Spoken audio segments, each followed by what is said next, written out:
안녕하십니까. 강지연입니다. 어제 0시 기준 국내 코로나19 신규 확진자가 3명 늘었습니다. 모두 해외 유입 사례로 지역사회 감염은 이틀 연속 발생하지 않았는데요. 방역당국에서는 지금의 추이가 지속된다면 감염병 전담 병상도 감축하는 방안을 논의 중입니다. 이런 가운데 오늘부터는 경제활동과 생활방역을 병행하는 생활 속 거리두기가 시행됩니다. 코로나19 이전과는 전혀 다른 일상생활이 시작되는 길목에 서 있게 된 건데요.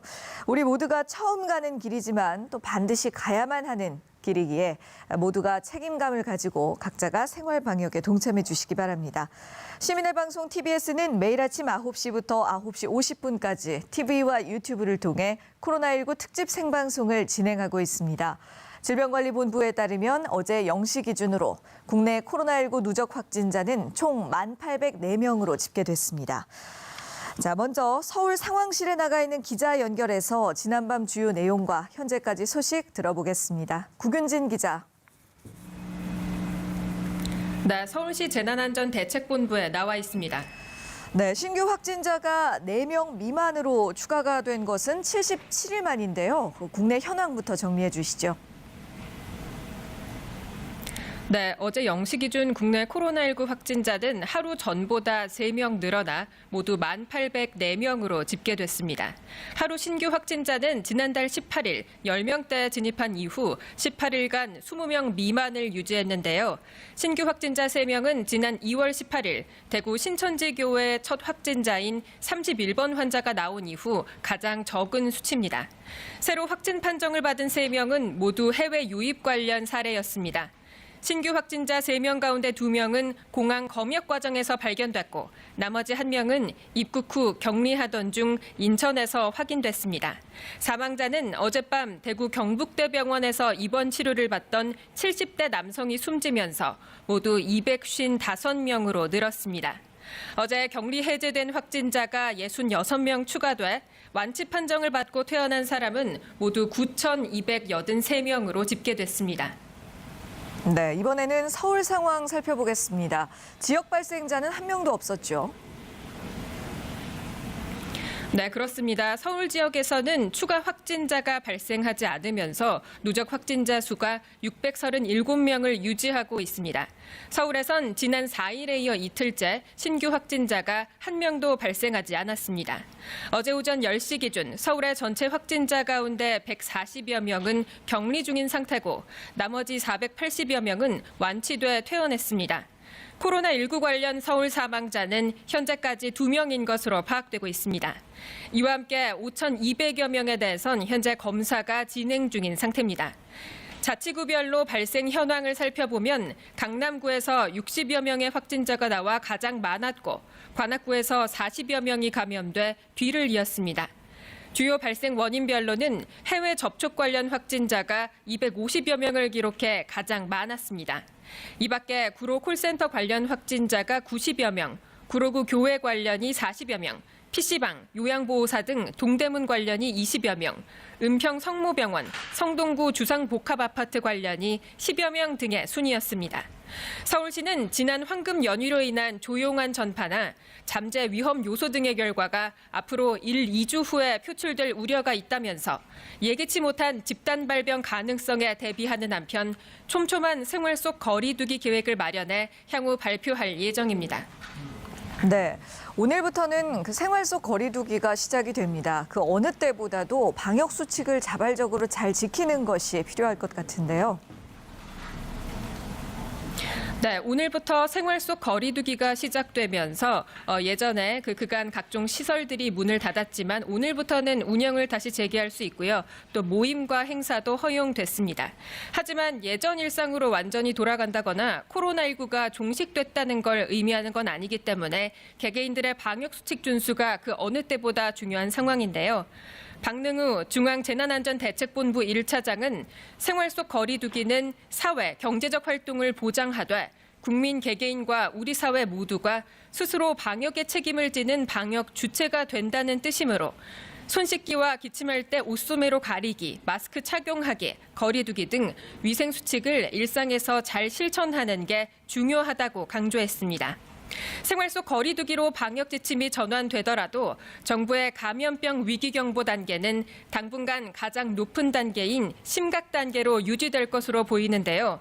하지만 그간 자제됐던 집단 행사나 외부 활동이 풀리고 또 당장 다음 주엔 등교 개학이 시작되는 것 등을 염두하면 이 위기 경보가 하향 조정될 낮아질 가능성도 있습니다. 전문가들 사이에선 세계보건기구 WHO가 코로나19의 전염병 위험도를 여전히 최고 단계인 팬데믹, 세계적 대유행으로 유지하고 있는 상황에서 위기 경보를 낮추는 건 신중하게 접근해야 한다는 지적이 나옵니다. 그렇군요. 자, 이런 가운데 코로나19로 문을 닫았던 문화시설들도 오늘부터 운영을 다시 시작한다면서요? 네, 그렇습니다. 문화체육관광부는 오늘부터 국립중앙박물관과 국립중앙도서관 등 24개 국립문화시설들이 다시 문을 연다고 밝혔습니다. 다만 사람이 한꺼번에 몰리는 현상을 방지하기 위해 사전 예약제를 통한 개인 관람만 허용되며 방문객들은 이름과 연락처를 필히 기입해야 합니다. 문화재청도 경북국 내 국립고궁박물관과 덕수궁 중면정 등 22개 실내 관람시설들을 재개관할 방침입니다. 이와 함께 코로나19로 연기되거나 취소됐던 공연들도 다시 무대에 오르는데요. 예술의 전당은 오는 8일 코로나19 극복 희망 콘서트를 진행하고 세종문화회관은 이달 28일부터 김덕수전을 개최합니다. 미술관들도 다시 관람객을 맞이할 준비를 마쳤습니다.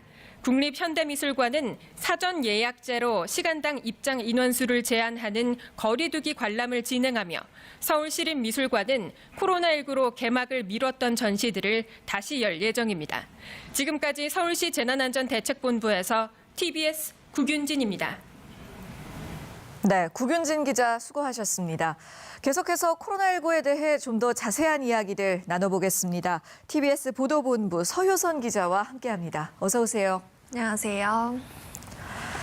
전 세계 코로나19 사망자가 이제 25만 명을 넘어섰다면서요.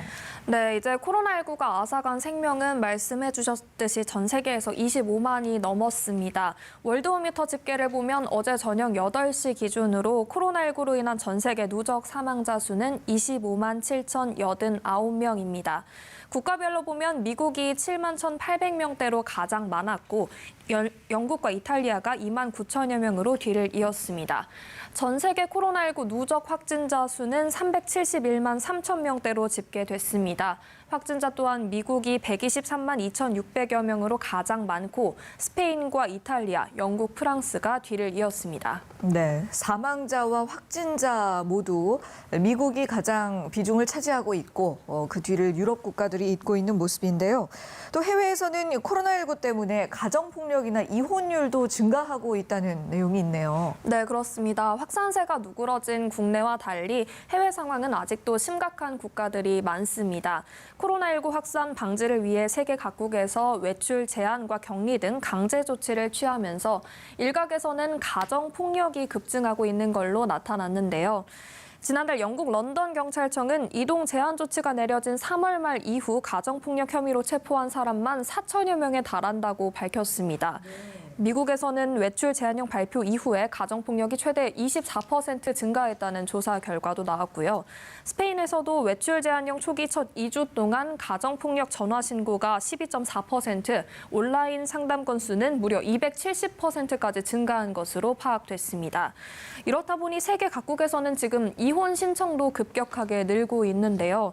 코로나 바이러스를 뜻하는 코비드와 이혼을 뜻하는 디볼스가 합쳐진 코비 디볼스라는 신조어가 나올 정도입니다. 네. 홍콩 사우스차이나 모닝포스트는 중국 산시성 시안과 광저우성 선전 등 대도시에서 지난 3월에 관공서가 다시 문을 열자마자 이혼 업무 예약이 다 찰 정도로 이혼 신청이 쇄도했다고 보도했습니다.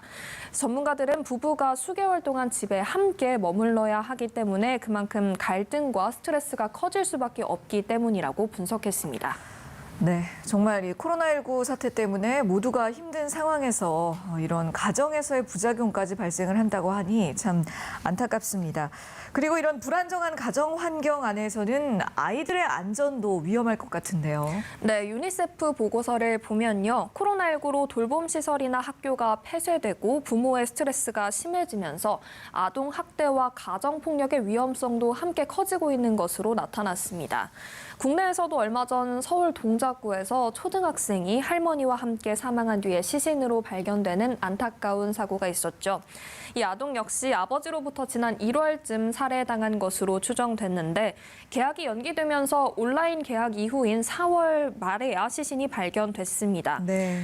국내에서 올해 역사상 처음으로 실시된 온라인 계약인 만큼 아이들의 안전에 대해서 미흡했다는 지적이 나올 수밖에 없는데요. 이에 대해 교육부는 학생들의 소재와 안전에 대한 철저한 확인과 가정 내 아동학대 방지를 위해서 일선 학교와 시도교육청 또 경찰청 등 관계기관과 함께 적극적으로 대응하겠다고 밝혔습니다. 네. 정말 안타까운 뉴스가 아닐 수 없습니다. 지금 그 국내 계약 이야기가 나왔는데요. 조금 더 이야기를 해보도록 하죠. 그동안 그 온라인 계약을 실시하면서 학생도 학부모도 모두가 낯설고 힘이 들었던 시간들이었는데요. 그래도 아이들이 다음 주부터는 이제 학교에 나가게 됩니다. 교육 현장 분위기는 어떻습니까? 네, 오늘부터 정부의 방역 체계가 사회적 거리 두기에서 생활 방역으로 전환됩니다. 학교 역시 문이 열리는데요. 대입 준비가 급한 고등학교 3학년 학생들은 오는 13일부터, 나머지 학생들은 20일부터 차례로 등교를 하게 됩니다. 급한 대로 일주일이라도 먼저 학교에 가는 고3 학생들은 정말 악소리 난다는 반응입니다. 개학 직후 단기간에 중요한 시험들이 모두 몰려있기 때문인데요. 우선 개학 바로 다음 날인 이달 14일에는 경기도교육청이 주관하는 전국연합학력평가가 예정돼 있고요. 5말 6초, 그러니까 5월 말부터 6월 둘째 주 사이에 중간고사를 각 학교별로 치르게 됩니다. 네. 또 수험생들에게 가장 중요한 시험 중 하나인 평가원 6월 모의고사가 6월 18일에 예정돼 있습니다. 6월 모평이 끝나면 학생들은 다시 7월에 기말고사를 치르게 되고 여름방학은 기존 약 4주에서 2주로 짧아져서 8월 초부터 또 빠듯하게 방학에 들어가야 합니다. 단기간에 시험이 몰려있는 만큼 일부에서는 중간고사를 생략하거나 수행평가로 대체하는 게 어떠냐는 의견도 있기는 합니다. 네. 물론 지침상 중간고사를 없애고 기말고사만 실시해도 문제는 없는데요. 그런데 중간고사를 없애고 이를 수행평가로 대체하면 교사의 주관이 개입할 가능성이 비교적 커지기 때문에 추후에 공정성 문제가 생길 수 있습니다. 그래서 대부분의 학교에서 대체로 중간고사를 그대로 실시할 걸로 보이고 있고요. 특히 수시 전형을 준비하는 고3 학생들은 중간고사를 치르지 않으면 기말고사 한 번으로 3학년 1학기 내신이 모두 결정되기 때문에 빠듯하더라도 차라리 중간고사를 보는 게 낫다는 의견이 많습니다. 네. 입시 전문가들은 수능과 각 대학별 수시 정시 모집 등 이미 모든 입시 일정이 2주간 미뤄짐에 따라 큰 변화는 없을 걸로 내다보면서도 여름방학을 활용해 준비하는 자기소개서나 논술 준비, 또 수능 준비 시작 시점 등은 앞당길 필요가 있다고 조언했습니다. 네. 특히 올해는 이 코로나19 때문에 학사 일정이 예년과는 좀 변화가 많은 만큼 우리 학생들이 좀 꼼꼼하게 체크를 해볼 필요성이 있어 보입니다.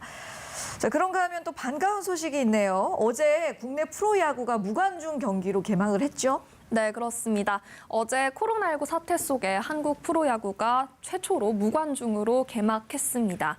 개막 당일 상황 안미연 기자 리포트로 직접 보시겠습니다. 텅 빈 관중석, 들리지 않는 관중들의 함성 소리. 이전과는 사뭇 다른 분위기의 한국 프로야구 경기 모습입니다. 정부의 사회적 거리두기 방침에 따라 모든 경기가 당분간 무관중으로 치러지기 때문입니다. 키움 히어로즈의 외국인 투수 제이크 브리검 선수는 이처럼 관중 없는 경기가 많이 아쉽다고 말합니다. It's very weird. It's completely different. So this was very unusual for sure. To be able to hear guys catch the ball and hit the ball and not have people cheering is challenging for sure. To not have them here is really hard. 코로나 확산 방지를 위한 하이파이브 자제, 침 뱉기 금지 등 야구장의 뉴 노멀에 대한 느낌도 전했습니다. Yeah, it's different in a sense. I'm not really thinking about it, so maybe I broke some rules today and high-fived some guys. I don't know. But yeah, I mean, we're trying to be as cautious as possible. 브리검은 2주의 자가격리 기간 제대로 된 훈련을 하지 못해 떨어진 컨디션을 다시 끌어올리는 데 어려움이 있었다면서 자신을 믿고 기다려준 팀에 고마움을 표했습니다. 스포츠 컨텐츠가 부족해진 미국 스포츠 채널 ESPN의 한국 프로야구 중계와 관련해서는 리그나 선수들에게도 좋은 기회가 될 수 있다며 기대감을 나타냈습니다. Major League Baseball, I think, is noticing the KBO for sure. You know, Major League Baseball fans, maybe not as much, you know, just because they've always had Major League Baseball to focus on. So I think that definitely will bring exposure to the fan base in America for sure. 코로나19라는 초유의 사태 속에 개막하는 한국 프로야구가 프로스포츠를 재개하려는 다른 나라들이 본받을 모범 사례로 자리 잡을 수 있을지, 브리검을 비롯한 외국인 선수들은 자가격리 공백을 지우고 어떤 활약을 보여줄지 관심이 모아지고 있습니다. TBS 안미연입니다. 네, 미국과 일본 등 야구 역사가 깊은 나라도 야구 개막이 어려운 상황에서 무관중으로 개막한 한국 프로야구에 외신들의 관심도 어제 뜨거웠습니다. 잠실구장은 오전부터 미국과 일본, 중국 등 각 외신들의 취재진이 몰렸는데요. 네. 미국 스포츠 전문 채널 ESPN이 매일 국내 프로야구 경기를 생중계하기로 했고 일본 온라인 플랫폼 업체도 하루에 2경기를 생중계하기로 했습니다. 네. 우리나라가 이 코로나19의 세계적 대유행 속에서 이렇게 프로 스포츠 시즌을 시작을 하다 보니 아무래도 어떤 중계권이라던가 이런 부분에서 외국 업체들의 관심이 많이 몰리는 것 같습니다. 아무쪼록 상황이 좀 더 안정이 되어서 조만간 또 이제 무관중이 아니라 관중들과 함께 그렇게 호흡할 수 있는 날이 얼른 왔으면 좋겠네요. 자, 이제 황금 연휴가 끝이 났는데요. 연휴 기간 동안에 제주도에 관광객이 19만 3천 명이 몰렸다고 합니다. 이에 따라 제주도에서는 사회적 거리 두기를 개별적으로 2주 더 연장한다고 하던데 맞습니까? 네, 그렇습니다. 제주도는 어제 어린이와 함께 나온 나들이 객들이 정말 많이 붐볐습니다. 제주도 관광협회 자료를 보면요. 어제만 16,000여 명의 관광객이 제주를 찾은 것으로 집계됐고요. 황금 연휴를 하루 앞둔 지난달 29일부터 어제까지 제주를 방문한 전체 관광객은 19만 3천여 명으로 잠정 집계됐습니다. 물론 어린이날 행사가 모두 취소된 데다가 어제까지는 사회적 거리 두기가 유지됐기 때문에 다소 차분한 나들이 분위기였습니다. 네. 그래도 제주도는 자체 회의를 통해 어제까지 예정됐던 사회적 거리 두기를 2주 더 연장하기로 결정했는데요. 정부의 생활 속 거리 두기 전환 방침과 별개로 제주도 차원의 고강도 예방 조치가 필요하다고 판단했기 때문이라고 설명했습니다. 이에 따라 제주공항과 제주항, 관광지 호텔 등을 중심으로 방역 체계는 현재와 같은 수준으로 유지되고요. 체육시설과 공공도서관 등의 개방 시기도 늦춰질 예정입니다. 예, 제주도는 다른 지역들보다도 훨씬 더 관광객이 많이 몰리는 그런 지역이기 때문에 타 지역에 비해서 상대적으로 조금 더 신중하게 가는 쪽을 택하지 않았나 싶습니다. 자, 그런가 하면 또 정부는 코로나19 위기경보를 하향 조정하는 방안을 지금 검토 중이라고요. 네, 정부가 감염병 위기 단계 조정에 대해서 전문가들의 의견을 수렴하고 있다고 밝혔습니다. 감염병 위기 단계는 전체 4개로 구분됩니다. 해외에서 신종 감염병이 발생하거나 유행하면 관심, 해외 신종 감염병이 국내에 유입되면 주의, 이 감염병이 제한적으로 전파될 때는 경계, 마지막으로 지역사회에 전파되거나 전국적으로 확산되는 심각으로 분류하는데요. 네. 현재 이 심각 단계인 위기 경보를 경계 단계로 낮추는 걸 검토하고 있다는 겁니다. 또 어제는 보건복지부와 질병관리본부를 중심으로 하는 중앙사고수습본부가 설치된 지 100일이 되는 날이었습니다. 네. 이 중수본과 중앙방역대책본부 또 국무총리를 본부장으로 하는 중앙재난안전대책본부가 국내 코로나19 사태 내내 함께 운영돼 왔습니다. 만약 위기경보가 경계 단계로 낮아지면 정부 조직도 개편이 좀 있을 걸로 보입니다. 네. 우선 경계 단계에서도 중수본과 방대본은 계속 유지가 되지만 중대본은 해체되거나 필요할 경우에 국무총리가 필요에 따라 회의를 진행하는 등의 방식으로 운영될 예정입니다. 이렇게 위기 단계가 하향이 된다고 하면 그 마스크 오브제 정책에도 변화가 있을까요? 네, 정부는 감염병 위기경보 단계를 현재의 심각 단계에서 경계 단계로 낮추더라도 마스크 오브제 등 코로나19 관련 개별 정책에는 변화가 없을 것이라고 밝혔습니다. 마스크의 공급과 수요 등 수급 상황을 종합적으로 보고 결정한다는 설명을 했는데요. 마스크 오브제 시행 여부도 지금 주목을 끌고 있지만 동시에 지금 국민들이 가장 큰 부담을 호소하고 있는 건 마스크 가격입니다. 청와대 국민청원 게시판에는 지난 4일 공적 마스크 가격을 내려달라는 청원이 올라왔는데요. 네. 4인 가구를 기준으로 했을 때 1인당 일주일에 3개씩 공적 마스크를 구입한다고 하면 4명이 4주간 1,500원짜리 공적 마스크를 구입하는데 한 달에 마스크 비용만 72,000원이 들어가는 겁니다. 예. 이 적지 않은 금액에 지금 국민들이 큰 부담을 느끼고 있는 건데요. 통계청 자료를 보면 마스크 가격은 KF94 기준으로 코로나19 직전에는 800원대의 판매 가격이 형성돼 있었습니다. 그런데 지금 공적 마스크 가격이 1,500원이니까 아직까지도 코로나19 전과 비교하면 2배 정도가 비싼 셈입니다. 이에 대해 양진영 식품의약품안전처 차장은 가격을 내려달라는 국민들의 요구가 있다는 건 알고 있지만 가격은 생산, 유통, 판매 단계의 비용을 종합적으로 고려해서 정한 만큼 기재부와 조달청 등 관계부처와 좀 더 충분한 협의를 거친 후에 말씀드리겠다고 답했습니다. 그러니까 위기 경보가 경계 단계로 내려가더라도 마스크 오브제 관련 정책에는 현재와 큰 변화가 없되 다만 그 마스크 가격 부분에 대해서는 협의가 필요할 수도 있겠다 이런 내용이네요. 마지막으로 경제 지원책 부분도 살펴보겠습니다. 소상공인 긴급 대출 상품이 20여일 동안 중단돼서 중저신용 소상공인들이 자금을 빌릴 것이 마땅치가 않아졌다면서요. 네, 그렇습니다. 코로나19 사태로 타격을 입은 중저신용 소상공인을 지원하기 위한 중앙정부 차원의 긴급 대출 상품이 당분간 한 20여일 정도 중단될 것으로 보입니다. 정부가 내놓은 1차 긴급대출 프로그램이 소진되고 이제 2차 긴급대출 프로그램이 가동되기까지 약간의 시차가 있기 때문인데요.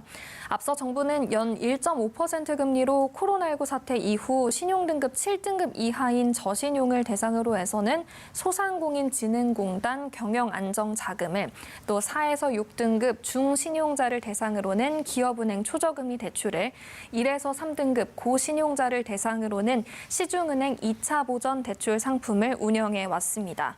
그런데 기업은행에서 받았던 초저금리 대출은 이미 지난달 말에 마감됐고 네. 소진공에서 받았던 경영안정자금도 오늘 저녁 6시를 기해서 이제 종료됩니다. 2차 긴급대출 상품이 오는 18일부터 사전 접수를 시작해서 25일쯤 심사에 본격적으로 들어가는데 신청일 기준으로 봤을 때 7일부터 17일까지 10여일 정도가 비지만 대출을 실제 수령하는 시간으로 보면 20일에서 최대 한 달까지의 공백이 생길 걸로 짧은 보입니다. 시간은 아닌데요. 네, 그렇죠. 한 달 정도의 공백이 꽤 길어 보이는데요. 이 기간 중저신용 소상공인들은 자금을 빌릴 곳이 마땅치 않잖아요. 네. 그래서 금융권은 지금 급전이 필요한 소상공인에게는 지자체가 공급하는 대출 상품을 대안으로 제시하고 있습니다. 일례로 서울시가 연 15% 이상 고금리 대출을 1.5%대로 대폭 낮춰주는 서울형 이자 비용 절감 대환대출 지원 특별 보증 상품을 최근에 출시했고요. 네. 경기도도 신용등급 7등급 이하 도민에게는 연 1%로 최대 300만 원까지 대출해주는 경기 극저 신용대출 상품을 운영하고 있습니다.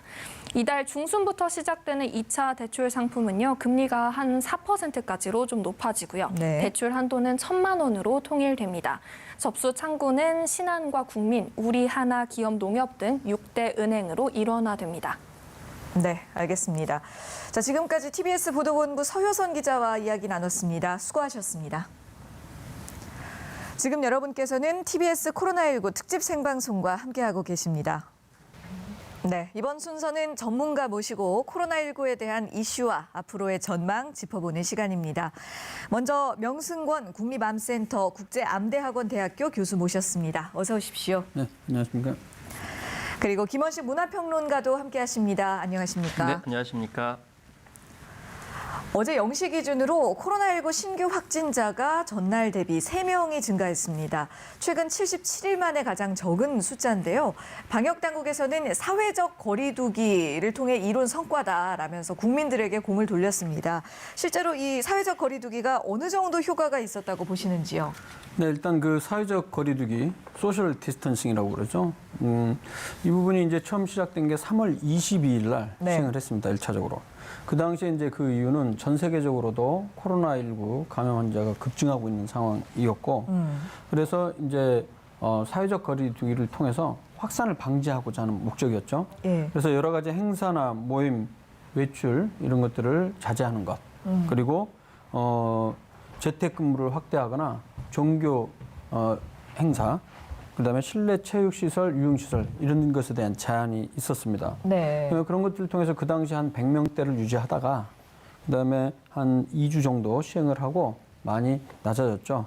그렇지만은 이제 세계적인 대유행이 여전히 되고 있고 집단 감염이 계속 산발적으로 되었기 때문에 네. 그리고 하루 확진자 수는 여전히 100명대를 유지하고 있어서 2차 연장을 했었죠, 한 차례. 그렇죠. 그래서 4월 19일까지 했었는데요.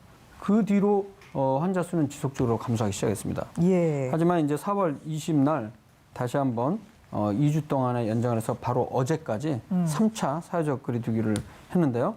그 기간 동안에는 이제 그 공식 최근에는 회식 모임 같은 것도 허용을 하게 되었고 오늘부터는 이제 비로소 사회적 거리두기가 아니고 생활 속 거리두기라는 그런 그 정책을 시행하기 시작했습니다. 네. 그 지난 16일 동안 신규 확진자 수도 상당히 줄었고 그렇죠. 방금 말씀하셨듯이 어제 그제 같은 경우는 그러니까 그저께 이틀 동안에는 네. 아예 지역사회 감염자 수가 0명으로 없었죠. 없었고 네. 해외 유입 사례가 중심이었기 때문에 이렇게 생활성 거리두기 유지를 하게 되는데요. 전반적으로 최근 한 달 반에 걸쳐서 사회적 거리두기를 통해서 실질적으로도 확진자 수는 줄고 확산도 방지하는 그런 긍정적인 효과가 있었다고 평가를 하겠습니다. 예, 사회적 거리두기는 상당한 효과가 있는 정책이었다. 자, 그래서 이 신규 확진자 수가 안정이 되었고요. 말씀하신 대로 오늘부터 생활 속 거리두기가 실시가 되는데요. 모임이나 행사가 이제는 허용이 되기 때문에 이게 자칫하면 거리두기를 해제해도 된다라는 신호로 오인되지는 않을까, 뭐 그런 우려되는 부분도 네. 있거든요. 사실상 좀 더 어려운 단계로 전 들어섰다고 생각을 합니다. 왜냐하면 사회적 거리두기에서는 사실상 접촉 제한을 하는 거거든요. 일률적으로 하라라고 하고 심지어는 뭐 어떤 업종 자체는 뭐 열지 말라 이렇게까지 하면 이제 굉장히 단순 명확한 점이 있죠. 그런데 그렇죠. 이 생활 속 거리두기 같은 경우에는 말씀하신 것처럼 회식이나 모임을 그동안 금지했던 걸 허용을 하는 거거든요. 예. 그러면 결국에는 방역 주체가 누가 되냐면 국민 개개인들이 할 수밖에 없는 상황이고 네. 또 그 상황에 맞춰가지고 변수가 굉장히 많아지게 되는 것이라서 예, 앞으로 더 어려움이 있을 것이고요. 그리고 거리두기 뭐 해제가 아니고 오히려 종식될 수 없기 때문에 생활 속에서 우리가 안고 가야 되는 문제다라고 해서 이 생활 속에서의 어떤 수칙을 강화하는 점 이런 점이 부각이 돼야 되겠죠. 그래서 네. 이 공공단체 같은 경우도 지금 현재 뭐 실내 분산 시설에 해당되는 미술관이라든지 박물관 등은 허용을 하고 있지만 예. 그것을 어떻게 이제 관람할 것인지 그리고 실외 밀집 시설인 뭐 스포츠 시설이나 관람 같은 경우에도 구체적으로 수칙을 어떻게 지켜야 되는지가 관건이 되는데 사실 제일 문제가 되는 게 실내 밀집 시설들이에요. 예를 예. 들면 공연장이라든지 아니면 극장 복지관 이런 등 같은 경우에는 많은 분들이 이용을 하시기 때문에 이 밀집도에 따라 가지고 생활 수칙을 어떻게 적용할 것인가 이런 것들이 여전히 과제라고 볼 수가 있겠습니다. 네. 그래요. 뭔가 이 정부에서 이러이러한 것들을 하지 마라라고 강제하고 금지를 했을 때보다 이제는 정말 국민 개개인의 책임감과 어떤 경계심에 이제 방역의 기로가 달려 있기 때문에 그래서 더 어려운 단계다라고 표현을 해주신 것 같은데요. 특히 이 개인 방역 수칙 중에 가장 기본이 되는 것 중에 하나가 바로 마스크 착용입니다. 앞으로도 물론 마스크를 계속 잘 착용을 해 주셔야겠죠. 그런데 요즘 날씨가 부쩍 더워지면서 마스크 착용하는데 불편하다고 느끼는 분들이 많이 늘어났더라고요. 그래서 여름철 실내에서의 생활 방역은 어느 정도 수준으로 유지를 해야 될까요? 일단 뭐 마스크와 관련해서는 이전이나 지금이나 수칙은 똑같습니다. 그렇죠. 그렇죠. 달라질 게 없죠. 아무리 예. 더워졌다고 해서 마스크를 덜 써도 되고 그런 것은 아닙니다. 가장 기본적인 원칙은 이겁니다. 만약에 나 혼자 생활한다, 혼자 있는 공간이다, 사람들이 없다. 그럴 때는 굳이 마스크를 쓸 필요가 없죠. 네. 그리고 이제 툭 트인 이제 야외 공간에서 밀접한 그 공간이 아닌 경우에는 굳이 쓸 필요가 없습니다. 하지만 꼭 써야 하는 경우, 이 경우에는 반드시 써야 됩니다. 대표적으로 사람들이 많이 밀집한 공간이 되겠죠. 예. 그리고 2m 이내에서 어떤 사람들과 장시간 동안 최소한 15분 이상 이야기를 하거나 대화를 나눌 때, 모임을 할 때. 그리고 잘 아시는 대로 버스나 지하철 등의 대중교통을 이용할 때도 착용하는 것이 필요합니다. 네. 그리고 이제 병원 시설 방문할 때 이외에도 건강인들 이외에는 이제 그 기존 기저질환이 있거나 임산부, 특히 이제 고령 이런 분들 같은 경우는 이런 그 원칙들을 최대한 더 지키는 것이 필요하다고 생각합니다. 그것 네. 외에 이제 뭐 특별히 더 달라지는 거나 뭐 그런 것들은 없을 거라고 저는 생각합니다. 네. 어찌 보면 이 정책적인 제한은 완화가 됐지만 우리 국민들의 어떤 경각심은 더 강화를 해야 될 시기가 아닌가라는 생각이 듭니다. 자, 어쨌든 그래서 오늘부터 이제 생활방역 체제로 전환이 됐습니다만 또 일부 지자체에서는 사회적 거리두기를 연장하거나 오히려 방역 대책을 강화한 곳들도 있어요. 네, 대표적으로 앞에서 이제 언급하셨던 이제 제주도가 제주도. 해당이 되고 네.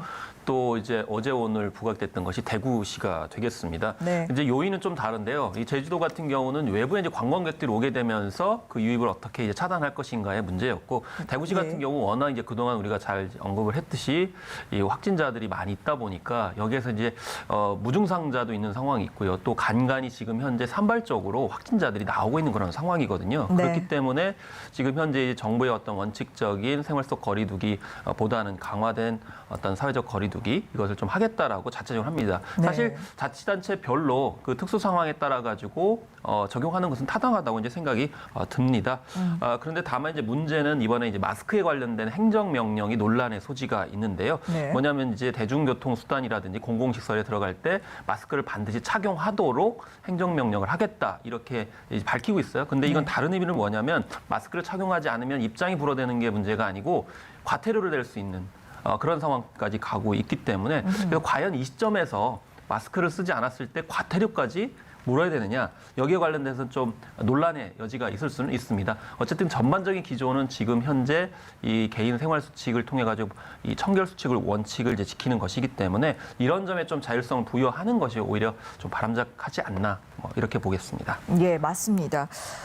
그래서 그런 자율적인 정책을 좀 시행하고 있는 대표적인 곳으로 제주도 그리고 대구 이야기를 해주셨는데요. 대구시의 경우는 또 고3 학생들의 등교 개학도 지금 연기를 고민하고 있단 말이죠. 이 평론가님께서 말씀하신 것처럼 대구시의 그 감염 경로가 불분명한 환자들이 대거 집중돼 있기 때문이겠죠. 네. 그래서 어제까지 3차 사회적 거리두기를 시행을 했고 네. 오늘부터 시작되는 생활 속 거리두기 시행 기준의 가장 중요한 것 중에 하나가 감염 경로 불명 환자가 네. 5% 이내였거든요. 근데 최근 이전까지 2주 이전까지는 3%대였습니다. 예. 그러니까 5% 이내가 됐었죠. 네네. 하지만 가장 최근 2주 동안 127명 환자 중에 8명, 그러니까 대략 6.3% 정도 될 겁니다. 네. 6.3%, 5%가 넘는 게 감염 경로 불명 환자인데요. 이 중 8명 중 대구가 반에 해당하는 4명이었습니다. 예. 그래서 대구가 지금 현재 완전하게 좀 정리가 된 상황이 아닙니다. 네. 그래서 대구시에서는 감시 체계를 강화하고 있고요. 그다음에 대중을 대상으로 해서 집단 조기 감염, 조기 진단 이런 부분들도 시행 중이라고 하니까요. 대구의 경우는 다른 지역과 달리 좀 더 강화된 그런 대책이 필요할 것으로 생각이 됩니다. 네. 이렇게 지자체들이 각각의 특수한 상황에 맞추어서 지금 자율적으로 고민을 하고 있는 동안 우리 정부에 대해서는 이제 위기 경보도 낮추어도 되지 않는가 이런 이야기도 나오고 있는데 정부는 조심스러운 입장입니다. 두 분 생각은 어떠세요? 일단 아까 이제 명승범 박사님 말씀하신 것처럼 지금 감염 경로를 모르는 경우가 전체적으로 6% 정도 해당이 되고 있고요. 목표치 5%보다 많은 상황이거든요. 근데 네. 이게 대구 지역만 그런 게 아니고 다른 시도 지역에서도 이 감염 경로 모르는 환자들이 계속 발생하고 있기 때문에 예. 과연 생활 방역 말씀을 하셨지만 위기 경보를 낮춰도 되는 거냐라는 좀 의문점이 있고요. 네. 또 무엇보다 지금 개학 일정을 보게 되면 사실 여기에서 또 생각해 볼 점이 있습니다. 사실 지금 확진자가 좀 많이 낮아진 것은 개학을 미루고 또 대학 같은 경우도 온라인 강의를 또 대체하고 있기 때문에 이게 선방을 하는 감이 있거든요. 그러면 지금 현재 13일부터 해가지고 6월 2일까지 개학을 하게 되는데 거기서 집단 감염이 안 나오리라는 보장이 없고 또 거기서 맞습니다. 또 감염 경로를 모르는 확진자가 나올 수 있는 거거든요. 그렇기 때문에 6월 1일 날 이제 중학교 1학년하고 초등학교 5, 6학년이 이렇게 등교를 하게 되는데 네. 그 최소한 14일 정도는 지켜봐야 되는 그런 상황이라서 6월 중순까지는 사실상 안심할 수 없고 특히 대학 같은 경우도 이 개강을 이제 5월 안에 하거나 또 그 이후에 미뤄질 가능성이 네네. 있거든요. 그러면 그런 추이까지 좀 봐서 수위를 조절해야 되지 않나 싶습니다. 예, 신중해야 한다. 교수님은요? 일단 감염병 재난 위기 경보 수준이란 게 다시 한번 정리를 해드리면 4단계로 나누고 있지 않습니까? 그렇습니다. 해외에서 그 감염병 사례가 유행이 됐다, 발생하고 유행이 됐다, 그 상태를 이제 관심 단계라고 하죠. 네. 그리고 국내에 이제 유입이 되는 경우에 주의 단계가 되겠고요. 네. 그리고 제한적으로 전파되면 경계. 그리고 전국적으로 확산이 되면 이제 심각 단계 이렇게 되는데 우리나라 같은 경우는 1월 20날 첫 환자가 발생했을 때 네. 일단 우리 국내 유입이 됐기 때문에 주의 단계였습니다. 네. 그리고 일주일이 지난 1월 27일에 4명이 되면서 바로 경계로 확산을 올렸죠. 경계로. 네네. 그러다가 이제 거의 한 달이 지난 2월 23일 그때가 하루에 600명이 넘었습니다. 602명. 이때 이제 심각으로 조정한 이후로 지금까지 한 달하고도 2달, 이제 한 달 반이 넘었네요. 지금까지. 네. 그래서 지금 심각 단계인데 다행히도 그 뒤로 아까도 말씀드렸지만 계속 최근 한 2, 3주 동안은 2주 동안은 10명 내외. 그것도 지역 사회는 거의 5명 이내고 주로 이제 해외 유입이 반 이상 혹은 이제 7, 80%까지 차지하는 상황이 됐습니다. 예. 그렇다면 이제 이 단계 기준으로 봤을 때 지금 현재 심각을 계속 유지해야 될 것이냐. 일단 최근 들어서 많이 줄었기 때문에 심지어 전국적으로 어제 그제는 0명 아니었습니까? 네. 그렇기 때문에 현재 그 내용적으로 이 기준에 따르면 경계로 낮출 수 있다고 저는 생각을 합니다. 물론 이 부분에서 그래서 논의가 되고 있는 중이고요. 근데 이제 경계로 낮춘다고 해서 그 나머지 방역 대책이나 수칙들이 아주 급격히 변화하는 건 아닙니다. 몇 예. 가지 체계들이 변화는 할 수 있지만 여전히 방역 수칙은 우리가 잘 따르고 지역사회 확산을 방지하는 노력들을 한다면 저 개인적인 생각으로는 앞으로 한 일주 이내에 경계로 충분히 낮출 수 있지 않을까 좀 그렇게 생각을 해봅니다. 예, 교수님께서는 경계 단계로 하향 가능성이 있다. 네, 충분히 괜찮을 것 조건은 같다. 가능하다고 생각을 하고요. 예, 네. 가능하지만 또 방역 대책의 전반적인 기조는 좀 유지를 해야 할 네, 필요성이 맞습니다. 있다라는 생각이시네요. 자, 이번에는 해외 이야기를 좀 해볼게요. 가까운 나라 일본 상황을 보면 긴급 사태를 연장할 정도로 요즘 상황이 좀 좋지 않거든요. 어떤 점이 가장 문제라고 보시는지요? 사실 이제 일본을 바라볼 때 이제 매뉴얼 사회다, 매뉴얼 국가다 이렇게 얘기를 하는데요. 가장 예. 최근에 문제가 됐던 것이 이제 검사 기준이 발열이 37.5도 이상 발열됐을 때 나흘 이상 지속돼야 된다. 이게 너무 까다롭다라는 얘기를 많이 하거든요. 그래서 또 진단 검사 2만 건인데 사실 실제로 검사량도 7천 건 수준밖에 안 되고 이러는데 사실 근본적인 어떤 원인은 저는 일본 체제의 어떤 문화적 특성 때문이 아닌가라는 생각이 좀 들거든요. 예. 그래서 예를 들면 이제 네마와시라고 그래가지고 너무 사전 조율이라든지 협력들을 강조를 하다 보니까 이런 위기 상황 속에서는 이제 의사결정이 굉장히 늦어지게 되는 그런 상황이 벌어지게 되고 네. 또 조건도 까다로워지게 되는 것인데 사실 일본의 지금 문제는 사실 보건소라든지 지방위생연구소들이 굉장히 약화돼 있는 그런 상황이고요. 예. 방호구라든지 진단 키트조차도 굉장히 부족한데 이런 걸 아직도 조달을 못하고 있는 그런 상황이고 심지어 한국 측에다가 이제 요청도 하지 못하는 그런 네. 상황이에요. 그리고 일본 내부에 또 문화적으로 하나의 특징이 뭐냐면 수치 문화가 있어요. 뭐냐면 자기들이 어떤 다른 사람한테 피해를 끼치는 것에 대해서 굉장히 꺼리게 되고 공개를 하지 않아요. 어허. 그래서 이거는 의사결정자도 문제이지만 국민들도 이제 문제가 있을 수 있죠. 왜냐하면 자기가 감염이 됐거나 증상이 있는데 그거를 뭐 자발적으로 신고를 하거나 검사를 받지 않는 그런 측면들이 있거든요. 그렇기 때문에 이번에 감염병, 특히 이제 전염병 관련해서 이 문화적 요인이 굉장히 위기 상황에서 부정적인 결과로 이어질 수 있구나라는 점을 확실히 생각을 할 수가 있거든요. 그래서 네. 우리나라도 한 번쯤 이 문화적 요인 때문에 뭐 전염병의 어떤 확산 요인이 없는지 한번 따져보게 되는데 어쨌든 일본은 이런 어떤 전반적인 요소 때문에 일본뿐만이 아니고 동아시아의 어떤 위협이 되고 있는 것 아닌가 이렇게 생각이 듭니다. 예, 그렇군요. 그런가 하면 또 뉴욕타임스에서는 충격적인 보도가 나왔습니다. 미국 질병통제예방센터의 내부 보고서를 인용하면서 한 달 뒤에 미국의 코로나19 신규 확진자가 20만 명, 사망자는 3천 명까지 늘어날 수 있다는 내용이었는데요. 이 경제 활동을 조금 이르게 재개를 하게 되면서 그에 따른 예측 결과로 이런 보도를 내놨는데 정말 이렇게 될 가능성이 있다고 생각하세요? 저는 그 자료를 처음 듣고 이건 좀 많이 나갔다 이런 생각이 좀 들었거든요. 예. 좀 과장돼 있다고 생각을 했는데 역시나 보니까 이제 이 자료의 출처가 이제 존스 홉킨스대에서 네. 그 미국 연방재난관리청에 자료를 제안한 내용 중에 일부입니다. 그 이유는 이제 잘 아시는 대로 미국에서는 최근 들어 계속 각 주에서 주마다 경제 활동을 완화하는 그런 정책을 지금 이제 시도를 하고 있어요. 네, 맞습니다. 이런 가운데 만약에 대응책이 전혀 안 된다고 가정했을 때 최악의 시나리오일 때 바로 지금 얘기한 뭐 하루에 20만 명 확진자 수 그리고 사망은 3천만까지 나올 수 있다 이렇게 얘기한 거죠. 네. 현재 잘 아시는 대로 지금 미국이 120만 명이 좀 넘는 확진자 수에 네네. 사망자가 7만 명이잖아요. 이거 뭐 하루 만에 그렇게 나오는 게 엄청난 숫자 아닙니까? 그러게요. 이건 이제 최악의 상황들을 가정한 건데 물론 이제 우리가 두세 달 전만 하더라도 미국이 이렇게 하루에 120만 명까지 갈지 누가 솔직히 예측을 맞아요. 했겠습니까? 네. 그런 부분이 있기 때문에 이걸 무시할 수는 없습니다. 하지만 지금 현재 미국 정부 백악관에서는 공식적으로 이거는 잘못된 가정에 근거한 것이고 네. 이 연방 정부의 공식 주장은 아니다, 전망은 아니기 때문에 이렇게까지 생각하지 말라, 안심하라 이렇게 지금 얘기하고 있는 상황입니다. 예. 결론적으로는 사실 항상 우리가 예측은 할 수 있습니다만 실제 상황은 다를 수 있어요. 그렇죠. 하지만 현실의 기반에 근거해서 전망을 내줘야 되거든요. 근데 뭐 지금 현재 미국 정부가 전혀 대응책을 시행하지 않는 것은 아니기 때문에 네네. 제가 볼 때는 지금 이 수치 같은 거는 좀 많이 과장된 것 아닌가 그런 생각은 듭니다. 하지만 뭐 앞으로 어떻게 될지는 지켜봐야 되는 게 저는 최근까지도 미국도 계속 좀 하락할 거라고 생각했는데 생각보다 이게 지금 감소세가 굉장히 그렇게 둔화되어 있는 상태예요.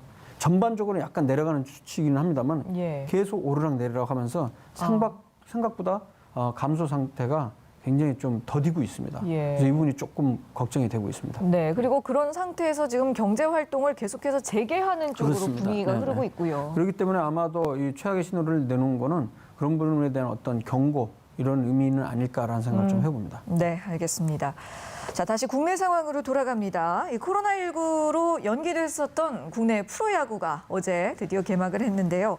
무관중 경기로 진행이 되다 보니 정말 듣도 보도 못했던 그런 처음 보는 광경들이 많이 연출이 됐다고요. 네, 그렇습니다. 일단 뭐 관중이 없었고요. 네. 그리고 시구를 이제 하는 상황도 이제 뭐 중계가 되는 그런 상황이 벌어졌는데 어린날이었기 때문에 네. 어린이들이 대거 이제 시구자로 참여를 했고 심지어 코로나와 관련돼 가지고 세뱃돈으로 마스크를 이제 기부했던 어린이가 또 시구를 하기도 했었습니다. 네. 그리고 일종의 이제 슬기로운 집콕 관중 문화가 형성이 됐죠. 그래서 야구 팬들 같은 경우는 온라인만으로도 이렇게 보는 것이 굉장히 활력소가 됐다라고 할 정도로 굉장히 목말랐다고 생각이 드는데요. 네. 심지어 어떤 분은 집에서 유니폼을 입고 집에서 응원을 하고 그랬다는데 요즘엔 또 디지털 앱과 관련돼 가지고 이 채널을 이제 추가를 하시면은 예. TV를 틀고 또 이렇게 스마트폰으로 댓글을 달고 할 수 있기 때문에 어떻게 보면 또 몰입도가 높았다 이렇게 관중 이제 팬들은 그렇게 얘기를 하기도 했거든요. 그래서 네. 새로운